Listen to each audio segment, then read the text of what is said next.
the rooms that they make assessments about us. And I always felt like, you need to talk to the people. My father always said, if you want to know who a person is, you need to talk to them. They'll tell you who they are. And so I struggled. Actually, the name of my dissertation was African American Male Youth Violence, Trying to Kill the Part of You That Isn't Loved, which was a statement that Malik made to me during that interview, is that so many of the brothers were trying to kill the part of them that wasn't loved. And so the foundation piece of my work was that very thing. My work, how many of you are familiar with post-traumatic? Actually, it really came out of, I'm so pleased to hear Dr. Reed, because your work, I was over there kind of getting goose pimples because it all converges. It's all part of it. The problem is we don't have enough people in this room to have heard that. That's a problem. And mainly our youth. If you were to just look around the room, you see that the average age of the person here, there's something going on in our communities where it's not being transmitted. Are you following me? And so what we have got to do, and there's a reason for that. There's a reason why the youth aren't here and don't believe they need to be. Don't understand that they're missing anything. Randall Robinson wrote the foreword to my book. And Randall said to me, Joy, the worst thing you can do to a people is to rob them of the memory of themselves. If you do not know who you are, you cannot possibly know where you're going. It's not possible. So I think that one of the things that my work did was it started to enkindle in me an understanding of what needed to be said, and that we have to say it first on the ground. Like, it's very interesting that the first thing I did was I went, you all know, because I started on the ground. Most of my work was in the community and continues to be in the community. 25 years I worked specifically, with families, individuals, children, adults in the African American community and other communities of color. It was later that the book emerged and other folks started to realize that I'd written it. Namely the larger universities, Columbia, Harvard, Oxford University. I presented, and what was interesting about it is they were just finding out about it, but I wanted it to start on the ground because that's where it needed to be. You note that I'm saying creating a blueprint for healing. I rarely get to that part of my workshop or my presentation.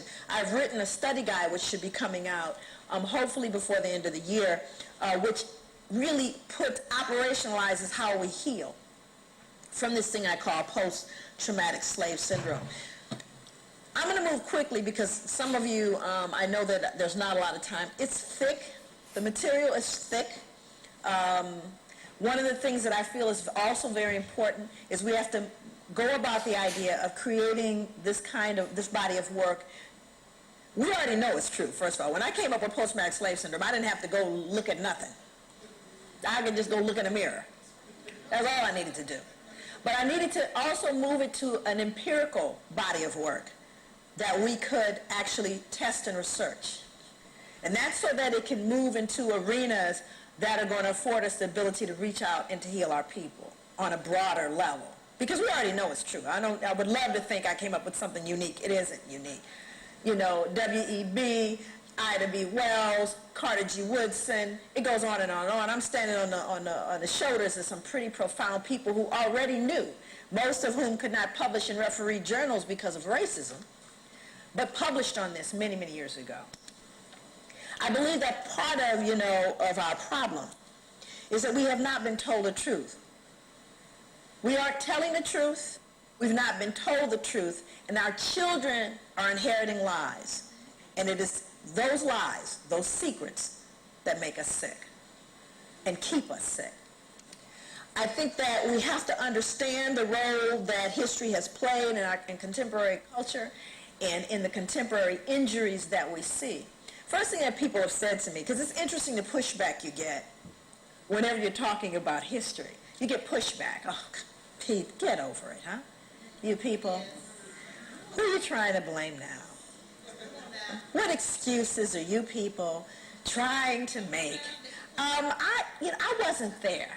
And you're free now, aren't you? It's like, when you say slavery, it evokes such, I mean, visceral response in people. Visceral, like how dare you even say the words, and all of that comes out just for saying the word slavery. Just, I dare you, go out in public and say it. They'll take you down. But you can say Holocaust. Isn't that interesting? Matter of fact, they got 3 new movies coming out. 3 new ones. See, so if you get confused, Spielberg will make another one. See, because they're not confused about their Holocaust. They honor their Holocaust. And we don't honor ours, largely because we don't know what of our Holocaust. We don't understand what it is. And and I believe this, and the work that I'm looking at right now has to do with the role that shame plays with us as a people. We just don't want Mr. Jimmy to think we complaining. Oh, heaven forbid I seem like a victim. All of these things come up the moment we talk about our history. Those are the shoulders we stand on. How is it that we feel such, One of the things that happened to me recently is I went to Ghana, and I just got back from Ghana, in fact, and I took 3 days off to go spend with my brother, Oscar DeGruy, in Los Angeles so that I could get spiritually recentered, so I can get up and talk to folk. That's how deep Ghana was. Ghana was so deep that I would have written the book differently had I known what I learned in Ghana. And what I learned in Ghana is you've been lied to. You've been bamboozled. You've been hoodwinked. You've been had. And I know that on a level I've never known it before, because you see, I had a chance to see us unspoiled. I went into the villages. I looked into the faces of the people who lived in villages, and I went all through the different cities, and I looked at, and I went, oh my God, we don't know who we are. You see, we bought the lie, and we've become it. It is, I can't even tell you, I can't go there, because I go to another place. So I'm going to start with, the numbers, first of all, of those who got to the slave castles. This is Cape Coast Slave Castle. We don't have any numbers, and they were marched from the interior to the coast. People who had never seen the ocean or heard its roar. And we don't know how many died on the way through exhaustion. We don't know how many were beaten to death and how many died fighting back. We don't know. And we later found out that those that did make it were held there sometimes over a year in these dungeons. Now, this is a male slave dungeon, and I'm giving you this picture so you can see there's no running water.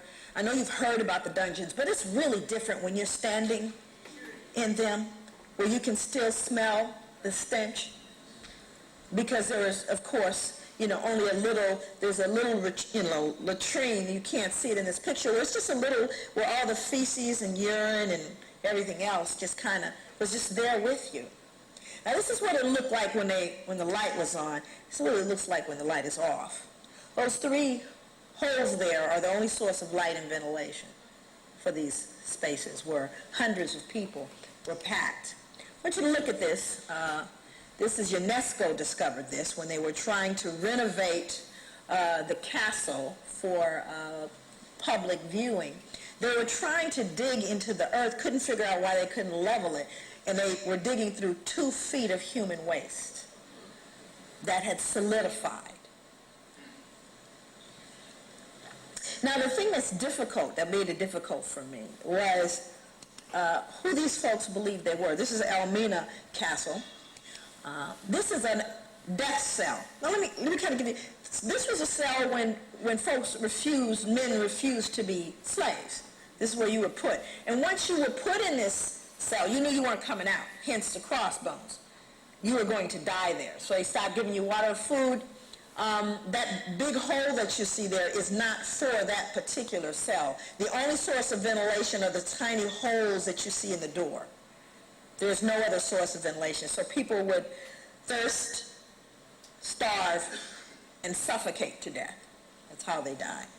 And I don't have a slide here of the carvings in the floor, but they carved what almost looks like art as they were dying, crying out to the ancestors to rescue their souls from this place. Now this is the cell next door, which is for the white soldiers who were held for 24 hours. Notice the latticed door. That big huge hole is their window. There's another one on the other side. This is where they were held for 24 hours. So they made it very, very clear what was important. Now, when I was looking at the women's slave dungeon, let me just kind of explain to you why I needed my brother to work with me when I left. I had a couple of meltdowns. The first meltdown I had was when we got to the female death cell. And normally these were women who fought back and refused to be raped. Now, I wasn't prepared for this, none of this. You know, you cannot prepare yourself for this. And it was a mixed group that went in. I didn't know there was going to be a mixed group of folks going in, okay? And I probably could have been okay with that because there were a couple there. There was a white couple there that just, well, shut up. They didn't say anything. And you could see in their faces and in their bodies that they were impacted by this. But then there were others who didn't get that cue.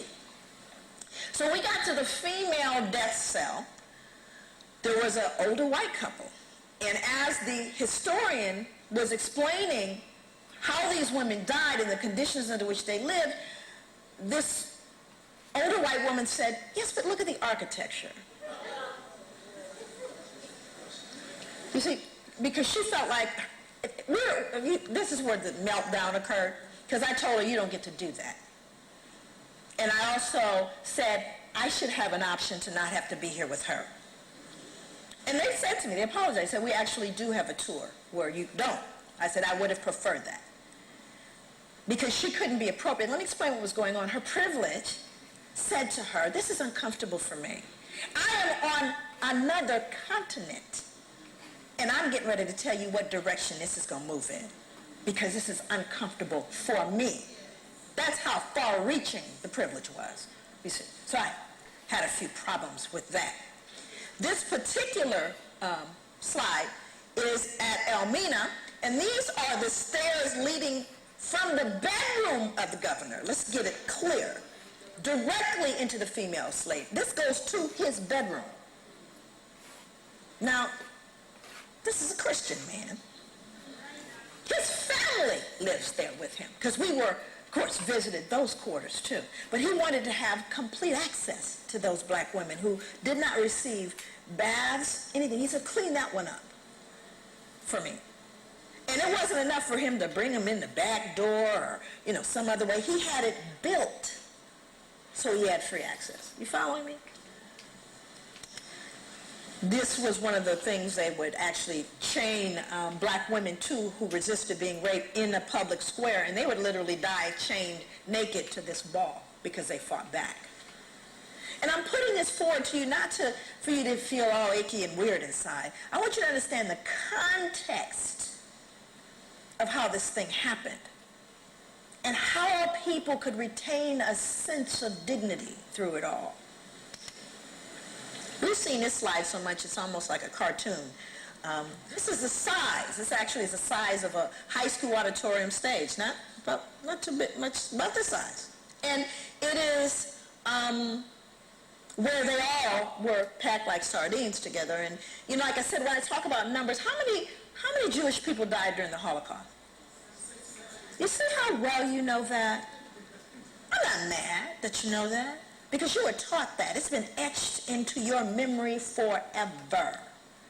And you have never gotten a lesson, I can guarantee you, about the numbers that died during the Middle Passage of slavery. You didn't get a class about that. I can guarantee you learned that far later. Even the books that publish it have only been published of late.